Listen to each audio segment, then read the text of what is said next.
History is full of stories of demons and other unworldly creatures coming into our world and wreaking havoc on society. But what does science have to say about zombies? Are these ferocious freaks plausible or scientifically accurate in any way? Should we be preparing for a zombie apocalypse? Well, it depends on what type of zombie we're talking about. Dying and coming back from the dead? Not so likely. But a virus that induces zombie-like qualities of rage and the incessant need to eat human flesh? Hypothetically, yes. The main factor involved is finding a virus specific to the brain areas for these symptoms while leaving other areas intact. Viruses can enter the body and affect cells in many ways, but we're going to focus on the neurons. Neurons are some of the longest cells and can transport molecules and proteins across the entire body. Many viruses, such as rabies, take advantage of something called retrograde axonal transport to travel from their entry point to where they want to be.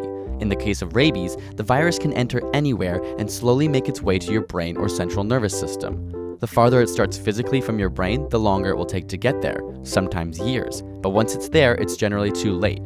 Many viruses follow a similar system, with the only difference being which neurons they're specific to.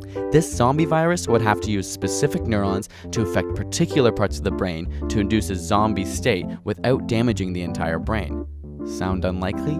Well, it just so happens that the olfactory nerve, which is in your nose and used for scent, leads directly to some areas of the brain that could cause zombified effects and would leave other areas of the brain intact. Specifically, it leads to the ventromedial hypothalamus, which tells you you're full, the amygdala, which controls emotion and memory, and the frontal cortex, responsible for problem solving, morality, and inhibiting impulsive action. Essentially, transmission of a virus through the olfactory nerve could create super hungry, aggressive, brain-dead beings that can't recognize family and friends or control their own actions other than to feed.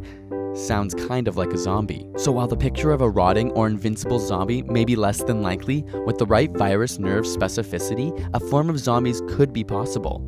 Will you be ready? Got a burning question you want answered? Ask it in the comments or on Facebook and Twitter, and subscribe for more weekly science videos.